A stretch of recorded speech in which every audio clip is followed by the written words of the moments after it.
यहाँ बैठी हैं? क्या आपकी तबीयत खराब है क्या? हाँ बहू, तबीयत थोड़ी खराब लग रही थी, इसलिए नींद से उठकर सीधा यहाँ चली आई। अब धूप की गर्मी में शरीर थोड़ा अच्छा लग रहा है। कुछ काम था क्या बहू?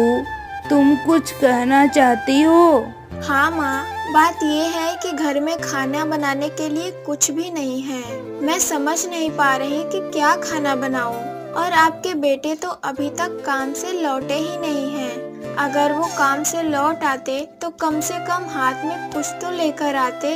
अब सुबह से दोपहर होने को है, हम सब भूखे हैं। सुबह उठकर तालाब के किनारे शाक सब्जी तोड़ने गई थी। वहाँ जाकर देखा रोहन की माँ सारी शाक सब्जी तोड़ कर ले गई। अरे अभी तो कुछ ही दिन हुए हैं, तुम बहू बनकर इस घर में आई हो और तुमने अभी से ये सब काम शुरू कर दिया बहू। ये सब तुम्हें शोभा देता है क्या?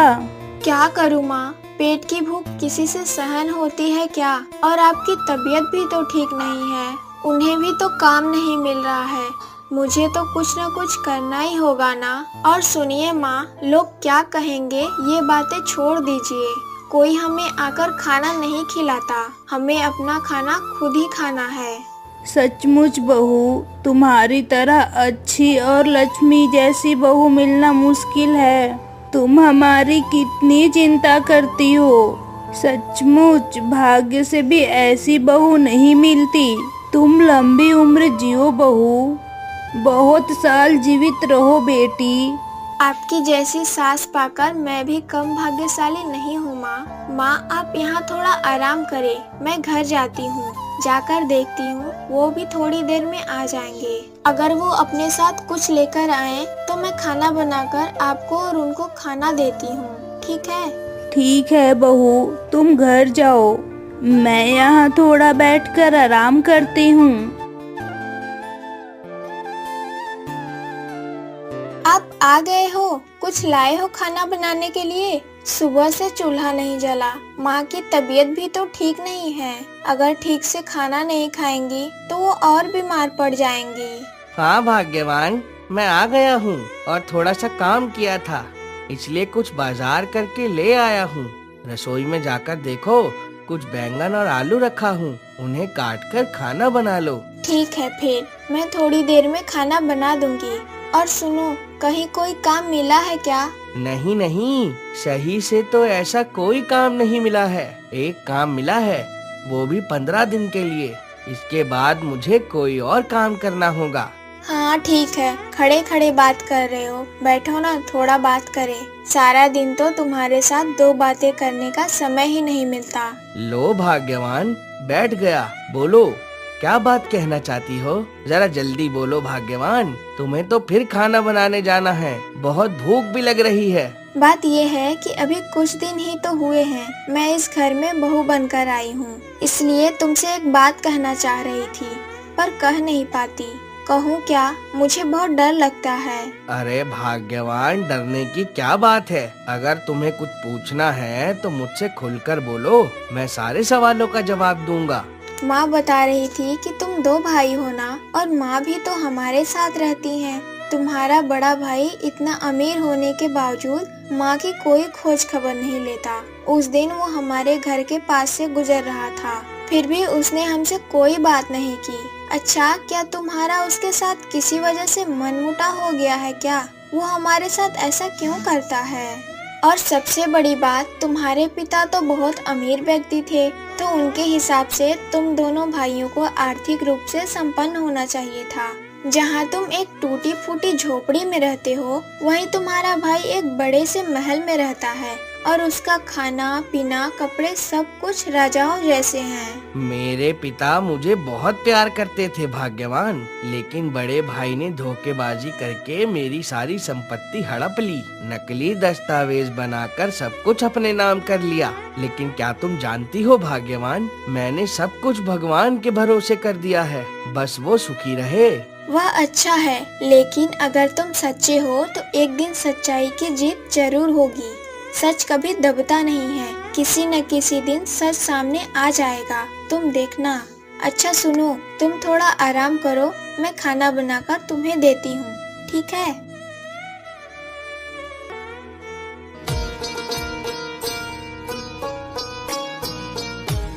हाय रे भगवान, इन कुछ आलूओं से मैं क्या खाना बनाऊं? ये तो हमारे एक समय के लिए ही हैं और रात को क्या खाएंगे यही समझ नहीं आ रहा। जो काम वो शुरू कर रहे हैं उसमें तो उन्हें बहुत कम पैसे मिलते हैं। ऐसे में हमारा घर कैसे चलेगा यही मैं समझ नहीं पाती। घर तो टूटा फूटा है ही और रसोई की हालत ऐसी है कि कभी भी सिर पर गिर जाएगी। हे भगवान, हमें थोड़ा सुख दिखाओ। मेरा पति तो बहुत अच्छा इंसान है, तुम उसे दुख क्यों दे रहे हो? खैर, पहले इनसे तो खाना बनाऊं और मैं तो कच्चू की साग भी बहुत अच्छी बनाती हूँ, तो तालाब पर जाकर कच्चू के पत्ते तोड़कर लाऊंगी और उसे उबालकर शाम का खाना बना लूंगी।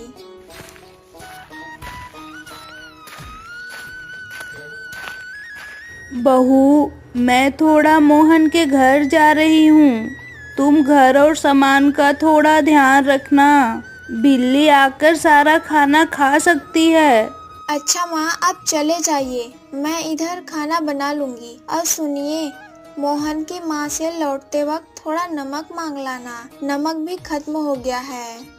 बहू, तुम्हें इस घर में आकर बहुत कष्ट हो रहा है ना बेटी? हमें माफ कर दो बेटी, हम तुम्हें अच्छे से खाना भी नहीं खिला पा रहे हैं, तुम्हारे लिए कुछ भी नहीं कर पाते, फिर भी तुम कुछ नहीं कहती। सारा दिन तुम हमारे लिए चिंता करती हो कि हमारे लिए क्या करूं, क्या नहीं करूं। सुनिए माँ, आप तो जानती हैं मेरी माँ नहीं है। जिस दिन आपको पहली बार देखा था उस दिन से मुझे न जाने क्यों आप अपनी माँ जैसी लगी। उसी दिन मैंने कसम खाई थी कि चाहे कुछ भी हो जाए, अगर शादी करूँगी तो आपकी बहू बनकर ही आऊँगी। माँ, अब मैं ये बता देती हूँ, अगर आप इन सब बातों की चिंता करके अपनी तबीयत खराब करेंगी तो अच्छा नहीं होगा। हमारे पास खाने की कमी है, कपड़ों की कमी है, तो क्या हुआ माँ? सुख और प्यार की तो कोई कमी नहीं है। सचमुच बहू, मेरी एक बड़ी बहू भी है, वो मेरी कभी खोज खबर नहीं लेती और लेगी भी क्यों? मेरा बड़ा बेटा ही मेरा खोज खबर नहीं लेता। तुम मेरी बहू नहीं, मेरी बेटी हो, मेरी बेटी। अब मैं जा रही हूँ बहू, तुम धीरे धीरे खाना बना लेना।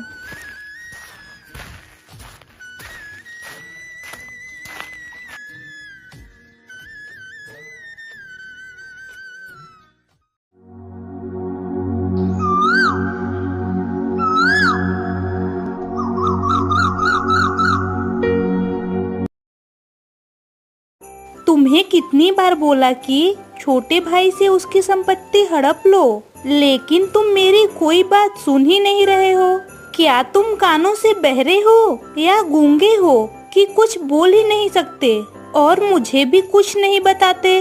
तुमसे ना हो तो मैं जाकर हड़प लूं। सारा दिन तो पैसे कमा रहे हो, ये काम वो काम। अगर मैं तुमसे वो काम करने को बोलूं तो तुम चुपचाप रह जाते हो। मेरी बातों की तुम्हारे लिए कोई कीमत नहीं है क्या?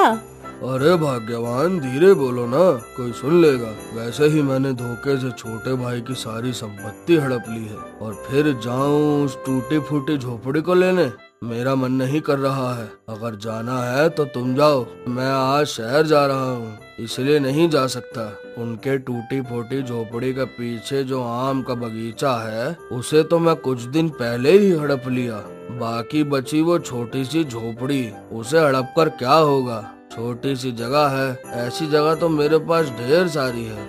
ओह, वो जगह तुम्हें छोटी लग रही है? झोपड़ी के साथ आंगन और बाकी जगह कितनी है? तुमने ठीक से देखा ही नहीं है। मैंने अपने बड़े भाई से वादा किया है कि वहाँ उसे एक तालाब खुदवा कर दूंगी, वो वहाँ मछली पालन करेगा। तुम्हें सारी जिंदगी समझाऊं तब भी कोई फायदा नहीं है। मुझे ही उनके घर जाना होगा, उन्हें अच्छे से धमका कर आऊंगी तो सब ठीक हो जाएगा।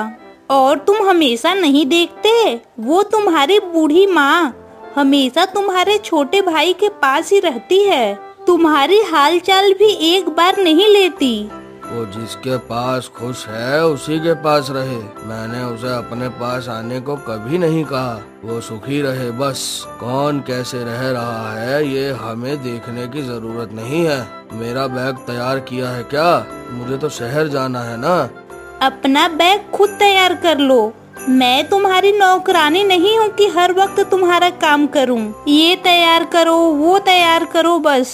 मेरे पास पैसा है तो क्या हुआ?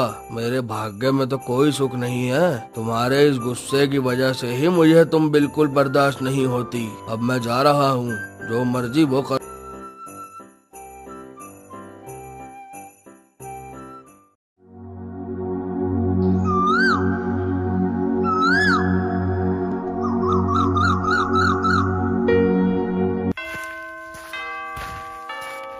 घर में कोई है? बाहर निकलो, मुझे तुमसे कुछ बात करनी है। कोई है घर में? अरे दीदी आप आइए आइए, अंदर आइए, बैठकर बातें करें। ठीक है। अरे दीदी अंदर आइए ना, कृपया अंदर आइए। हम सब आराम से धीरे धीरे बात करते हैं। यहाँ मैं तुम्हारे पास बैठने नहीं आई हूँ, तुमसे एक बात करनी है। माँ कहाँ गई हैं और तुम्हारा पति कहाँ है? दीदी वो तो काम पर गए हैं और माँ की तबीयत ठीक नहीं है, इसलिए वो घर में थोड़ा सो रही हैं। अगर कोई जरूरी बात है तो आप मुझे बता सकती हैं दीदी, मैं सबको बता दूंगी। सुनो, अगले 2 दिनों के अंदर तुम लोग ये घर छोड़कर चले जाओ, समझी? तुम्हारे खिलाफ मैंने पुलिस में शिकायत की है। ये हमारी जमीन है। हमारे ससुर जी ने ये जमीन सिर्फ बड़े बेटे के नाम की थी। हमारी जमीन हमें दे दो, यही तुम्हारे लिए अच्छा होगा। कौन आया है बहू? ओ बड़ी बहू, तुम यहाँ क्या कर रही हो और क्या लेने आई हो हमसे यहाँ? जिस घर में आप लोग रह रहे हैं वो भी हमारा है। 2 दिनों के अंदर घर खाली कर दो, नहीं तो पुलिस आपको ले जाएगी। हमारा सब कुछ तो तुम दोनों ने छीन ही लिया है। अब इस घर पर भी तुम्हारी नजर पड़ गई है। सुनो, तुम लोग पैसे देकर गैर कानूनी तरीके से ये सब कुछ अपने नाम कर रहे हो, ये सही नहीं है।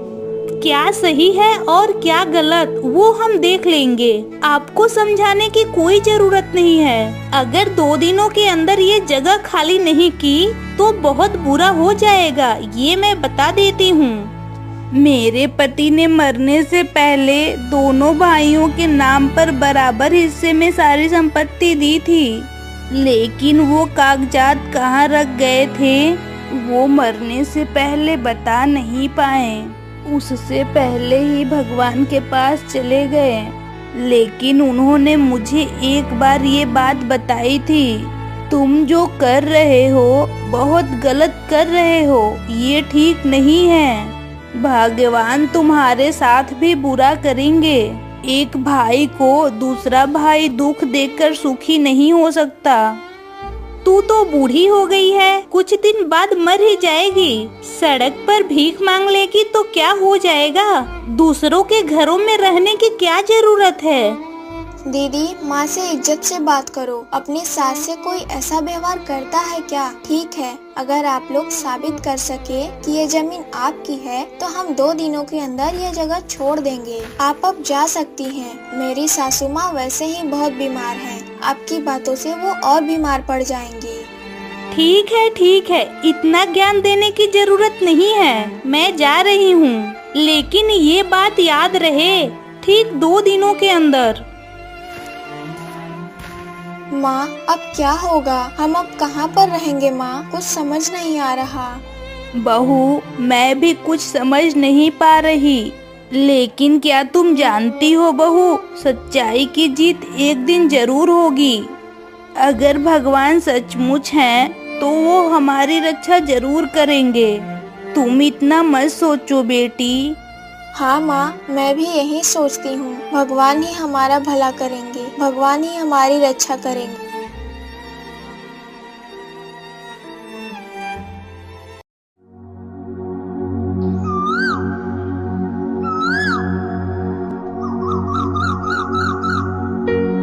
अगर मैं गलत नहीं हूँ तो ये राजू का ही घर है ना? और तुम ही शायद राजू हो। हाँ साहब, मैं राजू हूँ। लेकिन क्या हुआ साहब, मैंने कुछ किया है क्या? नहीं, तुमने कुछ नहीं किया, वो तो मैंने किया है। तुम अपने बड़े भाई की जमीन पर गैर कानूनी तरीके से घर बनाकर रह रहे हो। ये गैर कानूनी है। अभी इस घर को छोड़कर चले जाओ, नहीं तो मुझे तुम्हें गिरफ्तार करना पड़ेगा। ये क्या बात कर रहे हैं साहब? मेरे बेटे को आप नहीं ले जाएंगे। ये हमारा अपना घर है। मेरा बड़ा बेटा हमारे साथ विश्वासघात कर रहा है। हाँ साहब, माँ बिल्कुल सही बात कर रही हैं। वो हमारे साथ धोखा कर रहा है। उसने हमारी सारी जमीन छीन ली है। कृपया आप हम पर भरोसा करें। और उसकी पत्नी ने हमें कहा था कि 2 दिनों के अंदर हमें घर छोड़ना है। आप 1 दिन बाद ही क्यों आए? सुनो, मैं तुम्हें जवाब देने नहीं आया हूँ, समझी? इंसानियत के नाते तुम्हें 1 दिन का और समय दे रहा हूँ। कल सुबह उठकर अपना सामान बांधकर यहाँ से चले जाओ। और अगर तुमने ऐसा नहीं किया तो कल मैं सबको गिरफ्तार करूँगा। फिर तुम जेल में आराम से रहना। ठीक है साहब, हम कल यहाँ से चले जाएंगे। इस दुनिया में पैसों के सामने सब कुछ हार जाता है। जिसके पास जितना पैसा है उसकी उतनी ताकत है। आप अब यहाँ से जा सकते हैं। हम सब कल सुबह भोर में उठकर चले जाएंगे।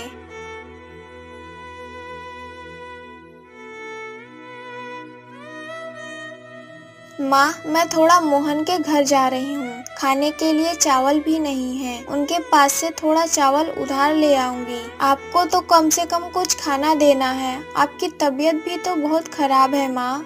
बहू, मेरे लिए और कितना भाग दौड़ करोगी? अपने पर भी थोड़ा ध्यान दो बेटी। हम तो सब कुछ खो चुके हैं। जा बेटी, सावधानी से जाना।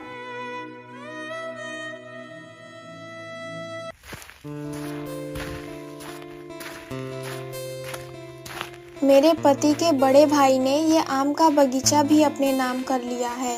अपने छोटे भाई को कुछ भी नहीं दिया।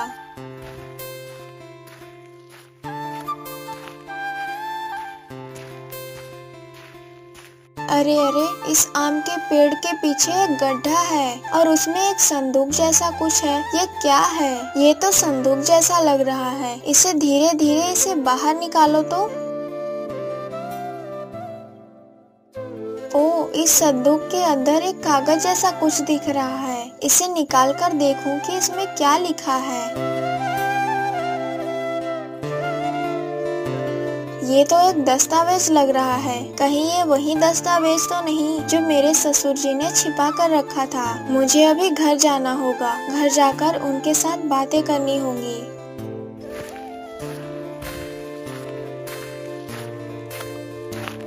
ये देखो, हमारी सारी समस्याओं का समाधान अब हो जाएगा। यही वो दस्तावेज है जो आपके पिता ने छिपा कर रखा था। मैंने थोड़ा पढ़ना लिखना सीखा है। मैंने इसे आधा अधूरा पढ़कर देखा। यही वो दस्तावेज है। इसमें साफ साफ लिखा है कि आधी संपत्ति तुम्हारे बड़े भाई के नाम है और आधी तुम्हारे नाम पर। भाग्यवान, मैं तुम्हें क्या कहकर धन्यवाद दूं? मैं अभी जा रहा हूं। अभी वकील साहब के पास जाकर ये दस्तावेज दिखाता हूं। तुम्हें बहुत बहुत धन्यवाद, हमें और हमारे परिवार को बचाने के लिए।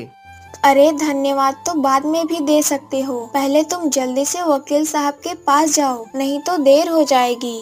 फिर राजू उस दस्तावेज को लेकर वकील साहब के पास जाता है और उन्हें दिखाता है। दस्तावेज को पढ़ने के बाद वकील साहब पुलिस को लेकर राजू के बड़े भाई के घर जाते हैं। यहाँ साफ लिखा है कि आपके पिता ने दोनों भाइयों को बराबर हिस्से में सारी संपत्ति की बंटवारा की थी। आप गैर कानूनी तरीके से अपने भाई की संपत्ति भोग रहे हैं। ये कानूनी अपराध है। इसके लिए आपको सरकार की ओर से जेल भी जाना पड़ सकता है। छी छी छी, अपने भाई के साथ ऐसी बेईमानी करना आपके लिए बिल्कुल ठीक नहीं था। अपने भाई को एक टूटी फूटी झोपड़ी में रखकर खुद महल में सो रहे हो। कैसे? आप जैसे भाइयों की वजह से ही दुनिया में इतनी मारपीट और झगड़े होते हैं। सुनिए, अगर आपका छोटा भाई आपके खिलाफ कोई शिकायत करता है तो आपको जेल जाना पड़ेगा, और अगर वो आपको माफ कर दे तो आपको माफी मिल जाएगी, और अगर वो कुछ नहीं करता तो हम खुद तुम्हारे खिलाफ कुछ करेंगे। छोड़ दीजिए पुलिस साहब, हमें छोड़ दीजिए। मैंने बहुत बड़ी गलती कर दी। मैं अभी अपने छोटे भाई के हाथ पैर पकड़कर माफी मांग रहा हूँ। अभी जा रहा हूँ और जिंदगी में कभी उसके साथ बुरा बर्ताव नहीं करूँगा। मैं सारी संपत्ति उसे सौंप दूंगा।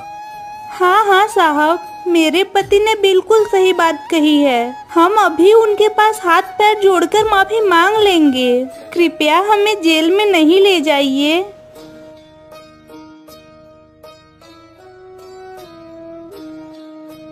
भाई रूपा, तुम लोग हमें माफ कर दो। हमने तुम्हारे साथ बहुत बड़ा अन्याय कर दिया है। झूठे कागजात बनाकर तुम्हें संपत्ति से अलग कर दिया है। जब आपने अपनी गलती खुद समझ ली है तो इससे अच्छी खबर और कुछ नहीं हो सकती। बहन, तुम एक गरीब परिवार की बेटी हो सकती हो, लेकिन मैं तुम्हारे नाखून की भी बराबर नहीं हूँ। तुम कितने अच्छे से मुझसे बात कर रही हो, जहाँ हमने सारी जिंदगी तुम्हारे साथ अन्याय किया है। भाई हमें माफ कर दे तू। मैं अब सारी संपत्ति तुझे सौंप रहा हूँ। मैं गांव छोड़कर चला जाऊंगा। नहीं भैया, संपत्ति सिर्फ मेरी नहीं है, हम दोनों की है। इसलिए हम सारी जिंदगी एक साथ रह सकते हैं। भाई से बढ़कर इस दुनिया में कोई रिश्ता नहीं है। हमारे साथ नहीं रह पाओगे क्या? आप दोनों, हम दोनों और माँ, कितना सुंदर हमारा परिवार है। क्यों नहीं रह पाएंगे भाई, जरूर रह पाएंगे। हम सारी जिंदगी एक साथ ही रहेंगे। मुझे माफ कर दो भाई, मुझे माफ कर दो।